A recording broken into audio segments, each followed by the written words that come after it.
Shiur de hoje, vamos falar sobre as 10 pragas que afligiram o Egito. Daqui a alguns dias no Seder de Pesach,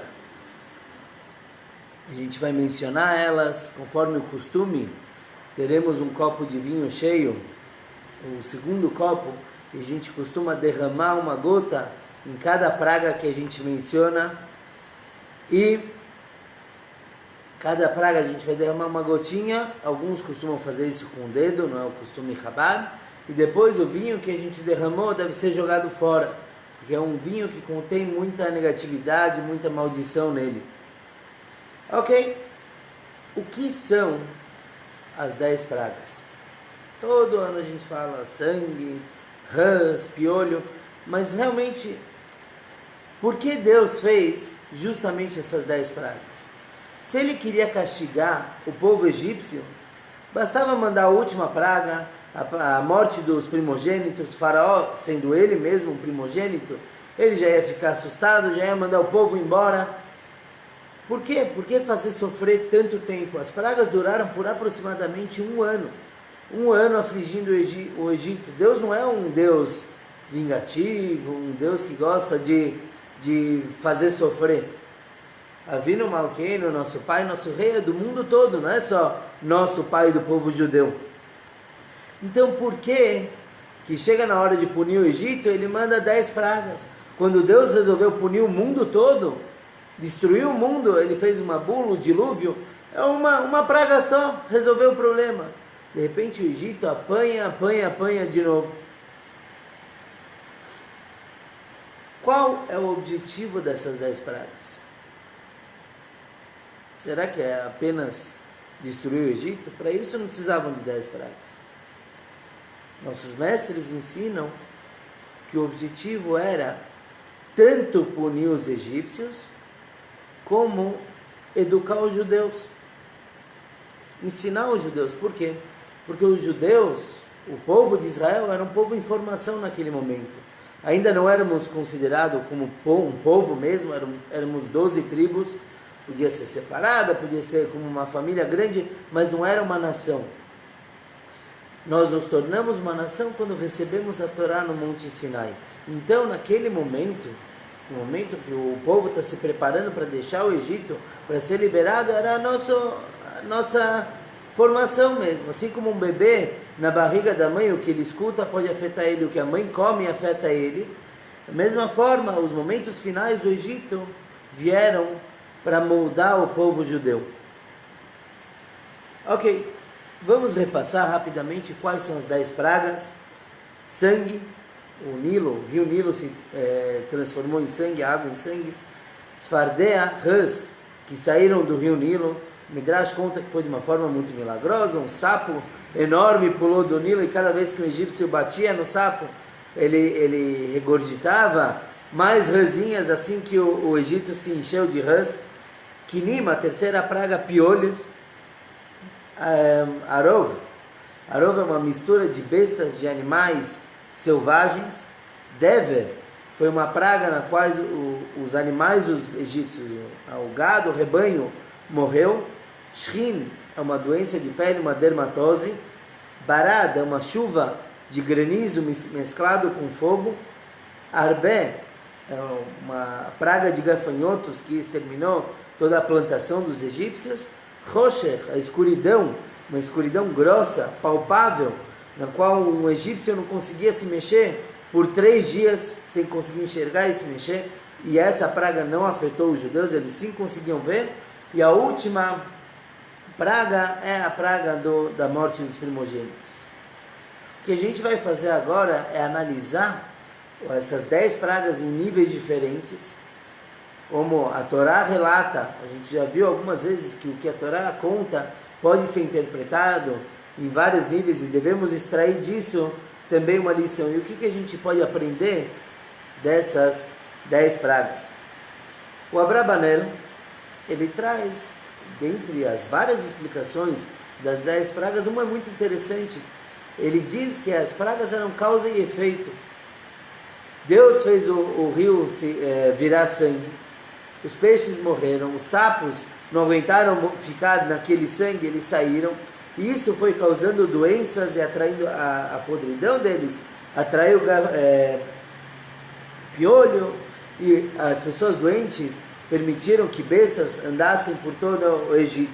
E assim vai, o Abravanel ele trata disso de uma forma muito natural, não ignorando o fato de que Hashem mandou. Uma vez eu vi um documentário relatando como que as 10 pragas puderam ser algo natural, estranhamente natural, mas sim, havia um sentido em porque justamente os primogênitos morrerem, porque um ar poluído, envenenado, como se fosse, saiu de baixo, envenenou só os primogênitos que dormiam na parte baixa da casa, mas tudo bem. Essa é uma forma de enxergar a Torá como algo natural, mas com certeza esse não é o nosso propósito. Afinal de contas, sabemos que Deus Todo-Poderoso, Ele faz milagres, Ele pode mudar toda a natureza. A gente perguntou por que 10 pragas? Por que afligir tanto o Egito? Existe o conceito de midá keneged midá. Em português seria algo como pagar na mesma moeda. Deus nunca faz algo à toa. Quando a pessoa passa por um aperto, como se diz por aí, por um perrengue, está sofrendo alguma coisa. Não é em vão que Deus mandou aquilo. Deus mandou aquilo diretamente relacionado a um problema que a pessoa tem. Quando uma vez um rabino se opôs ferozmente contra a gente colocar tefilin em todo judeu, mesmo um judeu que não lavou as mãos de manhã ritualmente, alguém que nem sabe hebraico, a gente vai lá e põe tefilin. E houve um rabino que se opôs muito contra o Rebbe de Lubavitch. O Rebbe falou, uma pessoa tem essa atitude, com certeza o tefilin dele não é kasher. Foram verificar e realmente assim era. O tefilin daquele rabino, por algum problema, secou, perdeu algumas letras, estragaram. Então tudo é causa e consequência. Hashem manda uma penalização de acordo com o pecado que a pessoa fez antes. E isso é uma bondade, na verdade. Se a gente pensar bem, se Hashem vai me punir com alguma coisa, se eu analisar aquela punição, eu sei o que eu devo consertar. Imagina se Deus só me punir, eu não sei porquê. Eu vou passar minha vida toda sendo punido. Então Hashem manda a punição diretamente relacionada ao problema. Se conta que uma vez um padeiro e um leiteiro, uma pessoa que fabricava queijo, eles fizeram um deal, um negócio. O padeiro falou para o amigo dele, olha, todo dia de manhã eu vou te mandar 1 quilo de pão e você me manda 1 quilo de manteiga, queijo, todo dia. Tudo bem? O valor não é exatamente igual, mas eles aceitaram o combinado. Então assim foi, todo dia o padeiro mandava 1 quilo de pão e logo depois ele recebia 1 quilo de produto lácteo. Até um dia que o padeiro começou a suspeitar que ele estava recebendo menos. Aí ele pôs na balança e viu que realmente tinha 950 gramas de margarina. Talvez uma vez acontece. Mas ele viu que isso acontecia diariamente. Todo dia ele recebia menos do que 1 quilo. Ele ficou muito chateado. Ele chamou o leiteiro lá para um tribunal rabínico. Ele levou lá e falou, olha, ele mostrou a quantidade de margarina que ele recebeu, manteiga que ele recebeu naquela manhã. Falou, olha, veio faltando, eu combinei com ele 1 quilo, não está certo. Aí os rabinos, 3 rabinos viraram para o leiteiro, falaram, o que você tem a falar em tua defesa? E o cara estava branco, ele estava assustado, ele não sabia se explicar. Então um dos rabinos perguntou para ele, me diz uma coisa, como que você faz para mandar 1 quilo todo dia? Como você calcula o peso? Então o leiteiro falou, olha, rabino, é o seguinte, eu não tenho essas balanças modernas que você põe o produto em cima e ele mostra no mostrador o peso. Eu tenho aquelas balanças antigas de 2 lados. Então o que eu faço? Todo dia eu recebo 1 quilo de pão, eu ponho num dos pratos da balança e do outro lado eu vou adicionando manteiga, queijo, o que for, para ficar balanceado. Então é isso que eu faço sempre. Eu coloco o quilo que ele me manda e mando para ele o mesmo peso. Aí o padeiro entendeu o erro dele. Quer dizer, o que ele fazia de ser descuidado do peso que ele mandava para o amigo, ele estava sendo punido na mesma forma, recebendo menos do que ele tinha combinado, porque ele estava causando isso. A mesma coisa acontece com qualquer punição que Deus manda para cada um. Na verdade, é uma consequência das suas ações.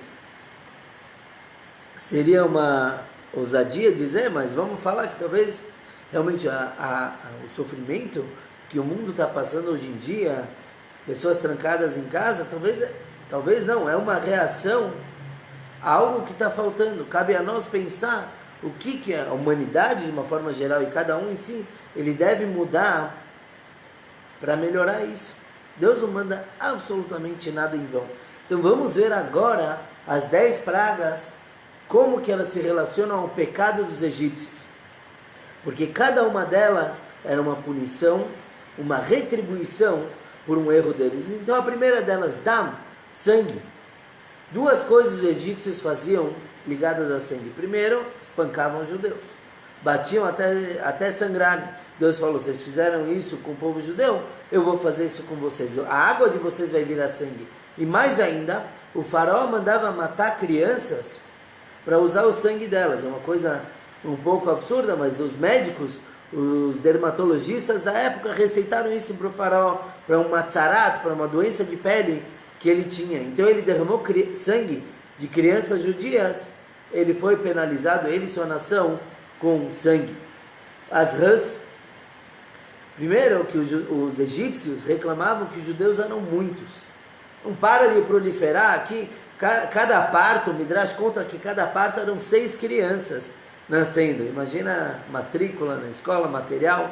Cada vez que uma mulher paria, tinha 6 crianças lá, 6 bebês novos. Então os egípcios reclamavam isso das mulheres judias. Vieram sapos que também proliferam de uma forma absurda. E outra coisa, os sapos atrapalharam muito com as vozes deles. Quer dizer, eles coachavam o tempo todo, não deixavam ninguém descansar. De certa forma é relacionado ao choro que os egípcios faziam as mães judias chorarem, de levar seus filhos embora. As mães choravam sem parar, e o choro delas também amargurava seus maridos, amargurava todo mundo, porque era uma dor terrível. Então os egípcios foram atrapalhados com um som ensurdecedor. Depois temos quinim, piolho. Uma das coisas que os egípcios faziam, eles impediam os judeus de tomar banho. O judeu queria relaxar um pouco depois do dia todo trabalhando, sofrendo. Ele queria tomar um banho, os egípcios impediam, tiravam ele na hora que ele ia se banhar, mandavam ele ir trabalhar. Também os judeus trabalhavam com a terra. Os piolhos, a Torá conta que foi a terra, a própria terra, se transformou em piolho para afligir o Egito. Por isso que o patriarca Yaakov não quis ser enterrado no Egito. Ele falou, a terra aqui em volta vai tudo virar bichinho, piolho, eu prefiro ser enterrado lá em Israel. Então uma vez que os judeus tinham que trabalhar excessivamente com a terra, e também eles não podiam se banhar, dessa vez eram os egípcios que foram castigados por algo que veio da terra, e também tomar banho já não adiantava nada, porque eles estavam infestados de piolho. Arov, a 4ª praga, animais selvagens, bestas, é porque os egípcios faziam os judeus irem caçar animais e lutarem com animais selvagens. Então por causa disso, agora eles foram atacados com esses animais. Se alguém tiver uma dúvida aqui no Zoom, por favor, só me mandar pelo chat. 5ª praga, Dever. Os animais dos egípcios morreram do nada, depende de um dia para o outro, vacas, ovelhas, todas mortas. E um dos motivos para isso é que os egípcios usavam os judeus no lugar de animais, para girar o moinho, para puxar o arado, eles atrelavam as próprias pessoas, os judeus. Por causa disso, os seus animais também morreram. E um motivo assim um pouco mais profundo é que os egípcios eram muito dados à zoofilia. Eles tinham relações com animais. Então Deus falou, vocês pecaram com animais, agora eu vou acabar com os animais de vocês. Shrin. A praga da dermatose também é porque eles impediam de tomar banho. Agora eles não conseguiam tomar banho, porque água quente e água fria fazia a pele deles arder.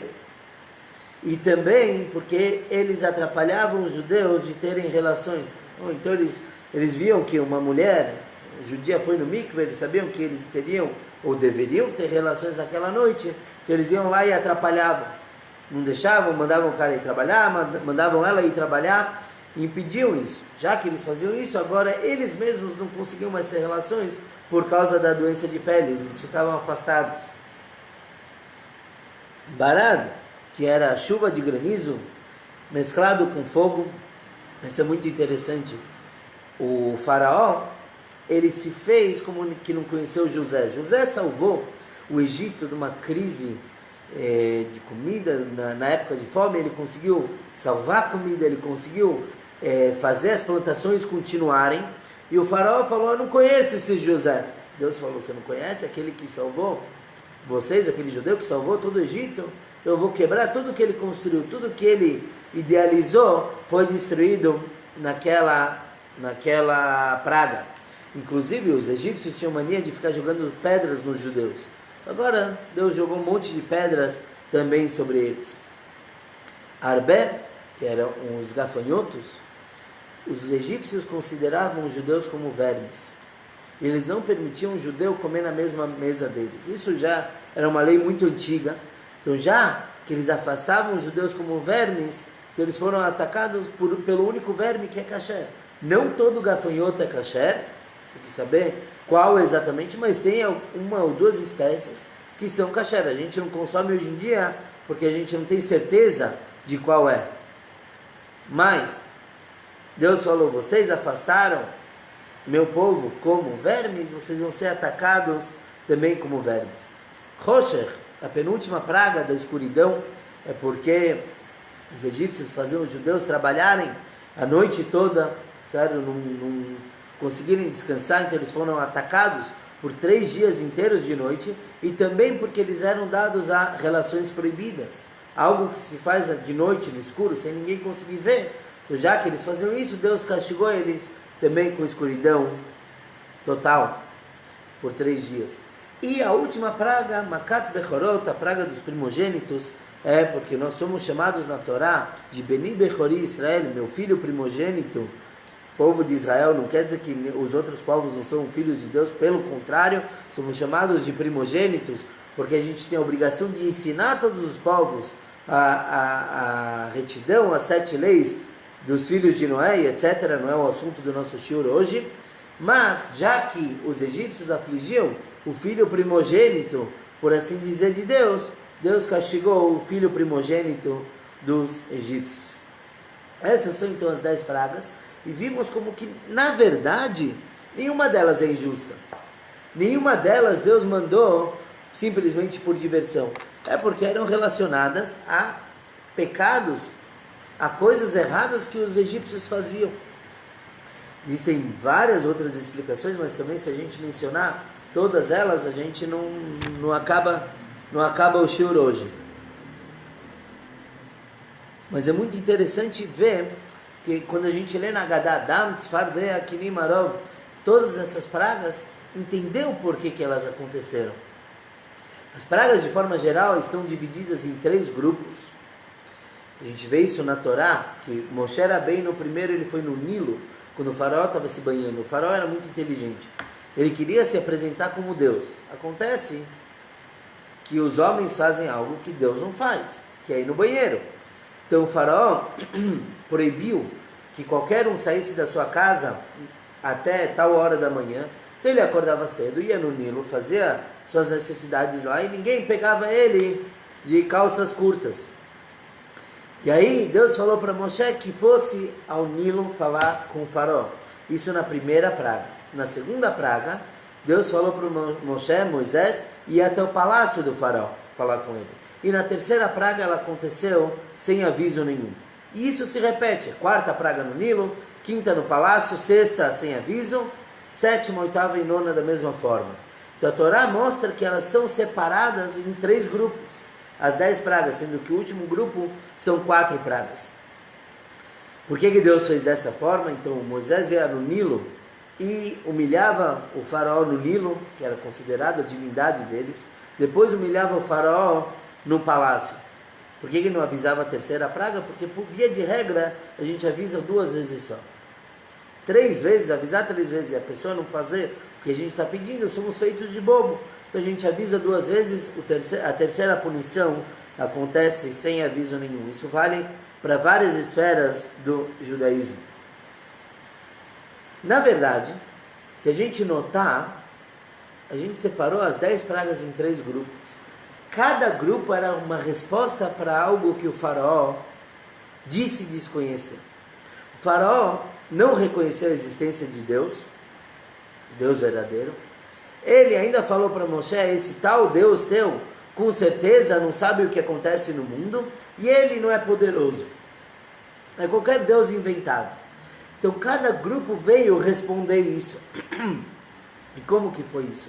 O primeiro grupo de pragas que vieram ensinar para o faraó, e não apenas para o faraó, a gente falou que as pragas eram para os judeus também, apesar de não afligirem os judeus, era para dar uma lição neles, para eles aprenderem. O primeiro conceito ensinado é: existe Deus, não estamos abandonados. Para que ele saiba que eu sou Deus. Então cada uma das 3 primeiras pragas veio mostrar que, olha, tudo bem, às vezes acontece, algum animal morreu na água e a água toda se encheu de sangue. A gente vê com guerras, o sangue jorrava na rua, imagina, caindo na água, poderia acontecer. Mas Moisés veio avisar que aquilo ocorreria.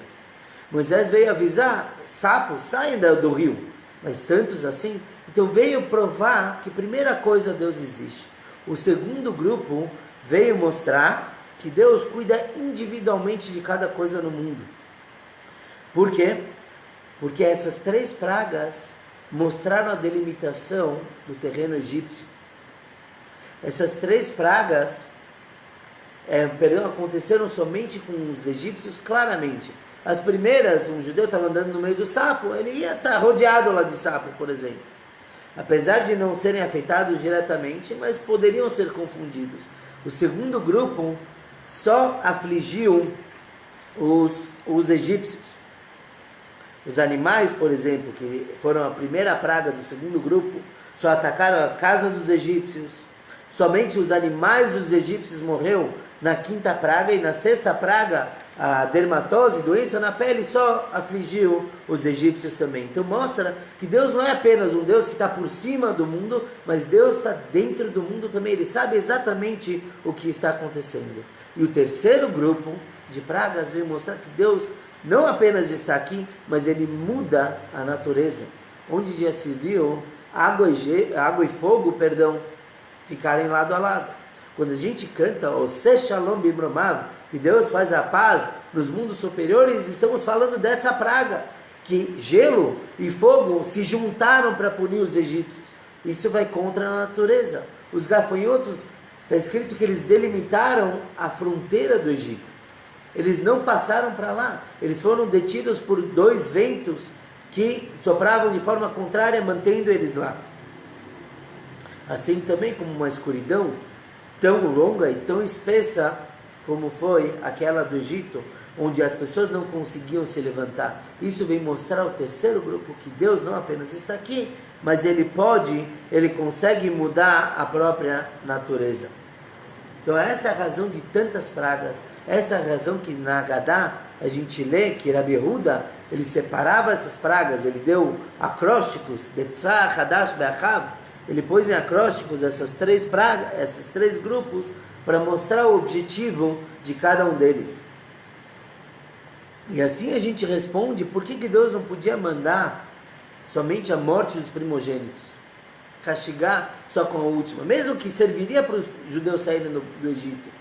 Mas em primeiro lugar, não seria uma punição para tudo o que os egípcios fizeram.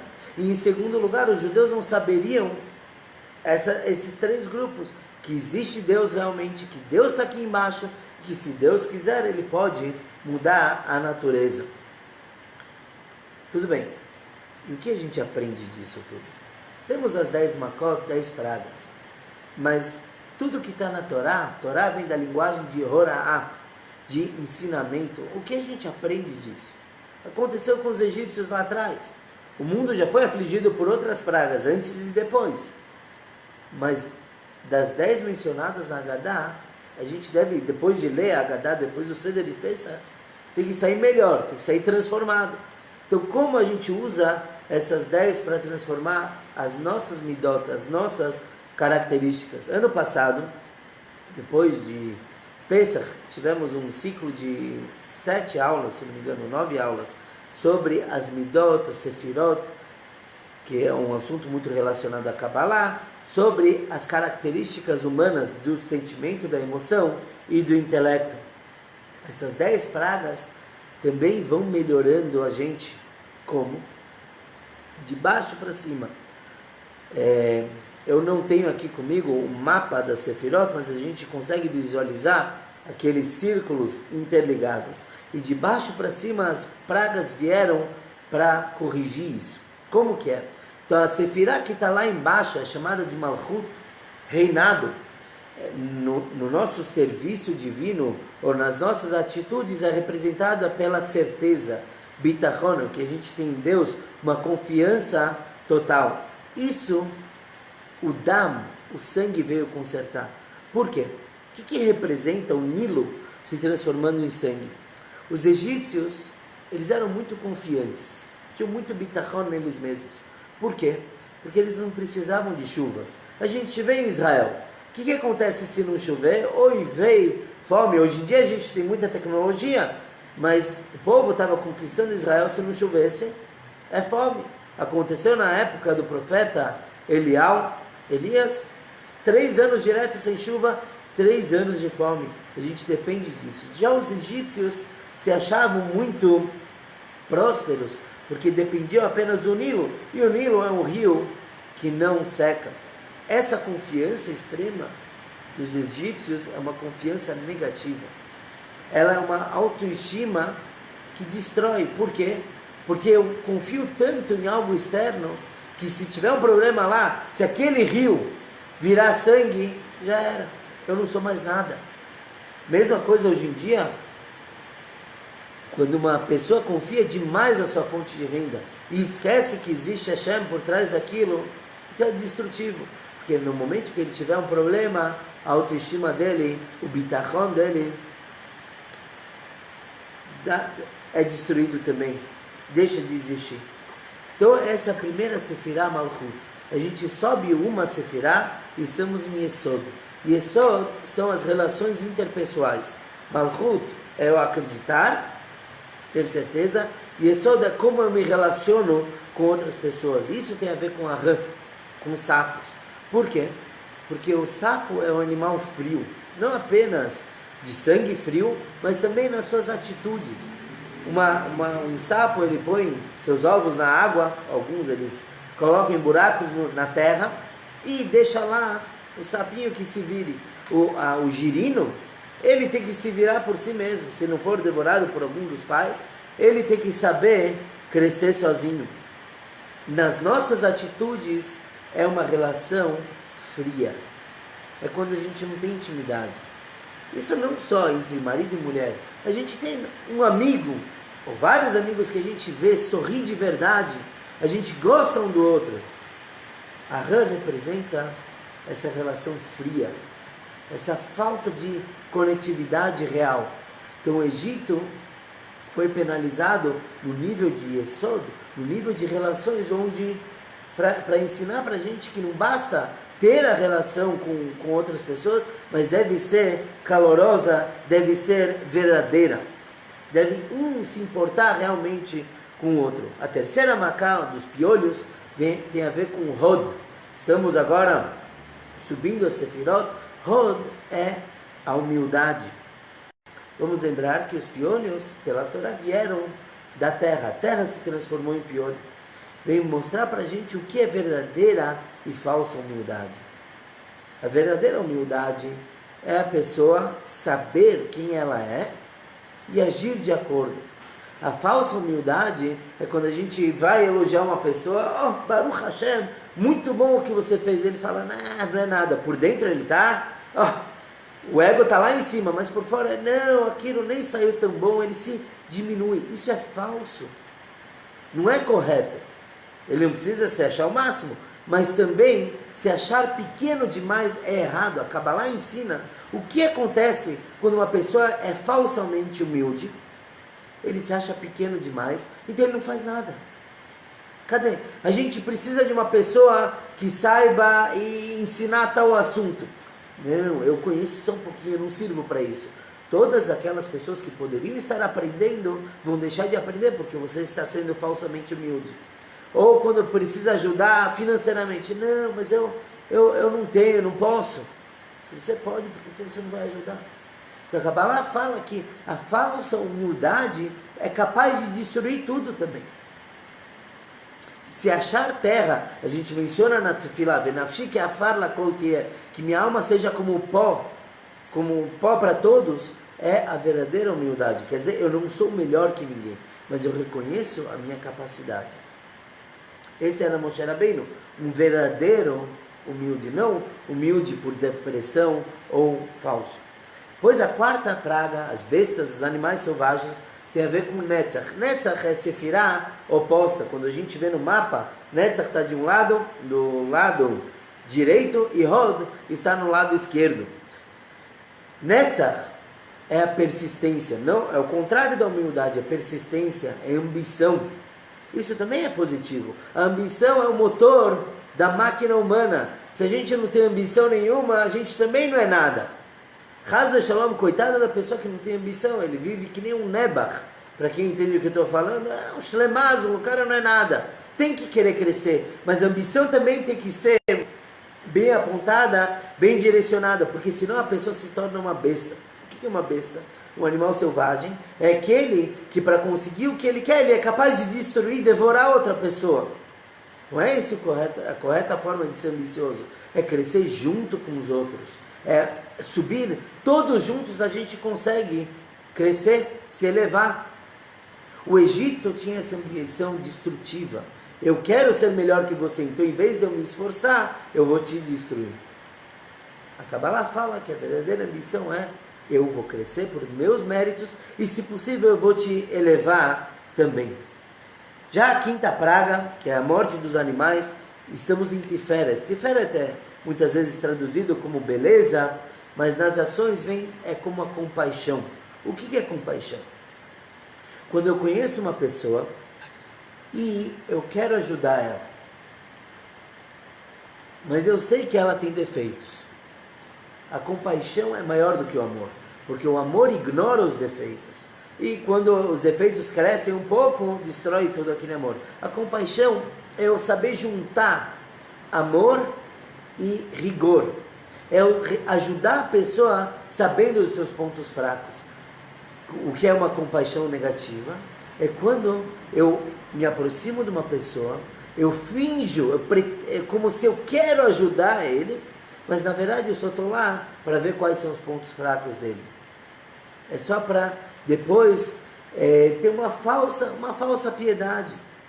Como eu li essa semana, como elogiar de uma forma equivocada é quando uma pessoa compra uma casa e você vai lá e fala: bonita, mas não é pequena demais?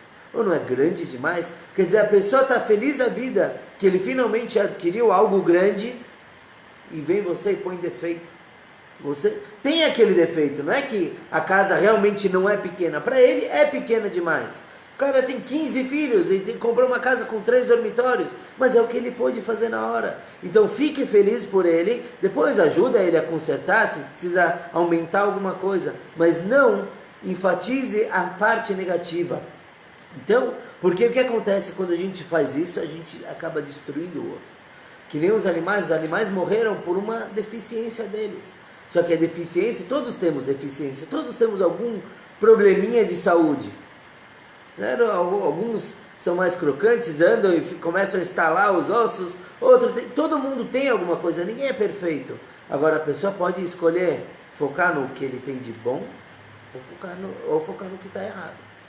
Se ele focar no que está errado, vai acontecer a mesma coisa com os animais do Egito. Eles focaram naquilo e acabaram sendo destruídos. A sexta praga, Shrin, dermatose, é relacionada a Gevurah, a severidade. De onde que veio o Shrin?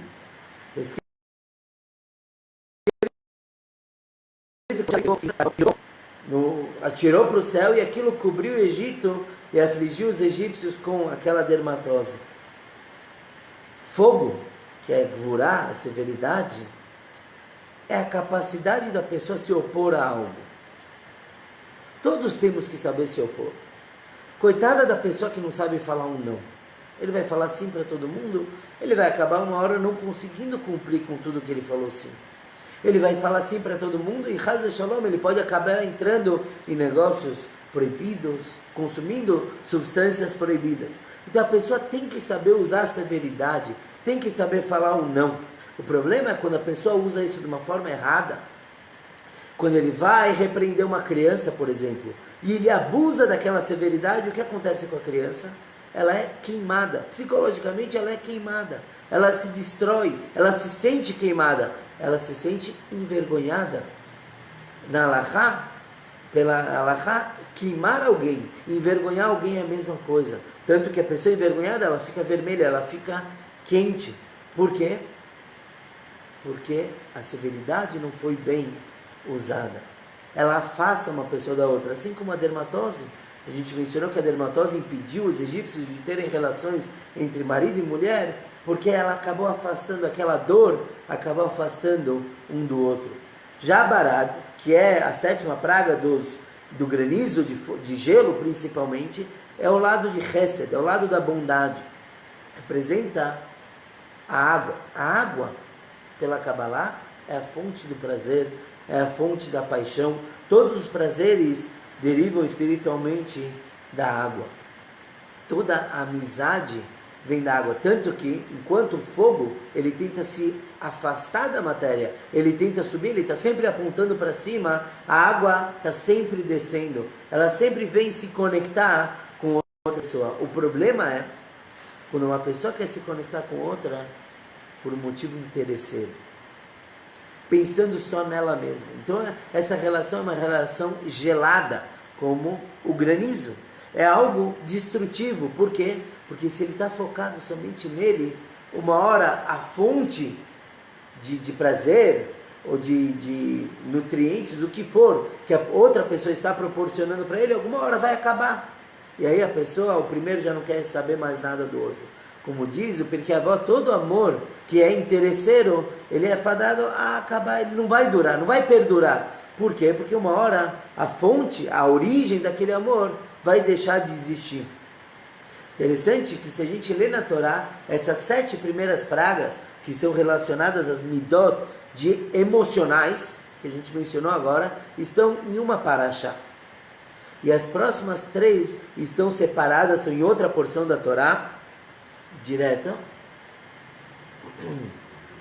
que são as 3 midot sichliot, são as 3 sfirot, os 3 níveis intelectuais. Então a gente saiu já da emoção, já consertamos nosso emocional, agora vem o intelectual.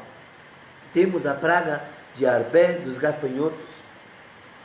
É relacionado a biná, a compreensão. O que é compreensão? Geralmente isso é relacionado às mulheres, a Kabbalah conecta biná com as mulheres, que é perguntar, é questionar, é verificar, é ir a fundo num assunto. Isso também é positivo ou negativo. Se a pessoa usa isso para o bem, para crescer intelectualmente, ok, escolha, isso é muito bom. Mas se a pessoa usa isso apenas para se opor a outro, para acabar com o outro, eu pesquisei, eu vi sobre tal lei da Torá que não tem nada disso, está tudo errado. Então a pessoa usou essa capacidade de questionar apenas para destruir, não para agregar. Lá além, infelizmente, a gente vê hoje em dia vários movimentos que vêm questionar tudo, até mesmo as bases morais de uma sociedade. Então, de repente, tudo que a gente cresceu como valores familiares, valores sociais, tudo isso está sendo destruído. Então, é biná, é compreensão, é ir atrás, pesquisar, mas de uma forma muito negativa e destrutiva. Assim como o gafanhoto. Por que isso é o gafanhoto? O gafanhoto foi, e de uma passada só, eles destruíram com todo o verde que tinha no Egito. Quer dizer, tudo que as pessoas poderiam usufruir um pouco, comer, eles destruíram com tudo aquilo. Como uma pessoa que vem simplesmente questionar sem querer realmente aprender. Ele vem apenas para destruir com toda a base moral e os valores do que está sendo estudado. A nona praga, Rocher, a escuridão, representa Chokhmah. Chokhmah é o primeiro nível que nós reconhecemos intelectualmente, que é traduzido geralmente como inteligência ou percepção. Ao contrário da compreensão conectada às mulheres, esse Chokhmah é conectado aos homens. A gente explicou no passado, quem quiser depois eu mando o link do shiur, que foi gravado sobre como ativar Chokhmah e etc. Mas de forma geral, Chokhmah é aquela ideia, de repente você pensou uma ideia, nos desenhos animados, gibis eram como uma lâmpada se acendendo na pessoa. Aquilo é apenas uma ideia. Se não vem uma mulher opinar e colocar, expandir aquilo, fica somente aquela ideia curta num papel. Mas o que representa Chokhmah, de uma forma positiva, é a pessoa estar aberta a receber novas ideias. Não ser obtusa, não se fechar e falar, não, é só o que eu penso. Não, me diz o que você pensa, eu vou captar aquilo e eventualmente eu vou expandir e compreender. Agora, se a pessoa é arrogante, ela não quer saber de nada. Fecha a qualquer nova ideia. E a gente sabe como é difícil trabalhar com uma pessoa 100% obtusa. Ela não abre a mão de nada. Ela nunca quer aceitar nada que os outros estão sugerindo, por melhor que seja. E aí nada cresce. Quando duas pessoas pensam de formas opostas, aí sim que você tem o crescimento. Agora, se uma delas é arrogante, nada acontece. Nada vai para frente, nenhuma empresa. Rocher, a escuridão representa isso, uma escuridão intelectual, aquela pessoa que não consegue ver a luz de ninguém, apenas dela mesma. É como eu falei, representa uma lampadinha que se acende, só que se a pessoa é obtusa, ela não consegue escutar nada, né? Não consegue captar nada de ninguém. Então essas são as midot que a gente reconhece aqui. São as 9 primeiras pragas. Agora a gente tem uma 10ª praga, a morte dos primogênitos.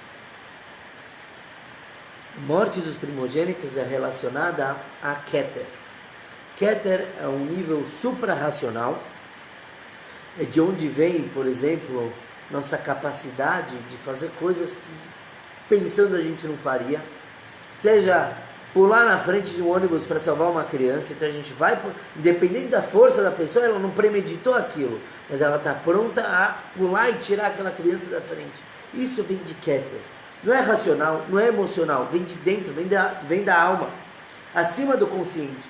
Os egípcios conseguiram estragar até aquele nível, o que é algo praticamente impossível. Eles conseguiram, ou tentaram estragar a própria essência do judaísmo. Tanto que a Torá diz, Hassidut, explica da Torá, que nós estávamos no nível 49 de impureza. A gente estava muito impuro no Egito. Mais um nível a gente não ia merecer nem sair dali. Quer dizer, os egípcios conseguiram derrubar a gente. Keter representa o fluxo que vem de cima. E isso é o primogênito.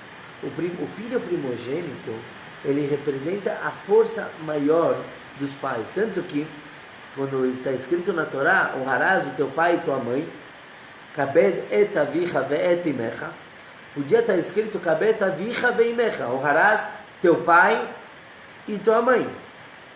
Só que a Torá não fala assim, honrarás o teu pai e a tua mãe. Quer dizer, usa um artigo extra no meio.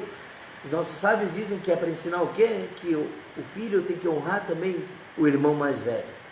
Quase no mesmo nível que os próprios pais. Por quê? Porque o irmão mais velho traz toda aquela força interior dos pais. E os egípcios queriam acabar com isso da gente. Acabar com qualquer identidade judaica que a gente pudesse ter. E por isso, Deus castigou quem? O primogênito deles. Vocês quiseram acabar com a força maior do povo judeu, Deus acabou com a força maior deles. Eles tentaram estragar tudo isso com vícios e abuso. Quando a pessoa usa muito vício, ele começa a abusar das pessoas ou coisas que estão ao lado dele, ele consegue, ou quase consegue, estragar a própria essência, de tão viciado que ele acaba ficando. Então as 10 pragas, como vimos, são relacionadas às 10 sefirot, a forma de agir, e consertando isso a gente mereceu os 10 mandamentos. Os 10 mandamentos também estão relacionados às 10 sefirot, não é o assunto do shiur de hoje, explicar agora todos os 10 mandamentos, mas vimos como que as 10 pragas não estão apenas na Torá como algo que ocorreu, mas algo que devemos extrair daí uma lição, como sermos melhores nos nossos relacionamentos, como sermos melhores usando a nossa bondade, nossa severidade, que também é importante, nossa humildade e persistência, tudo isso tem um valor muito grande.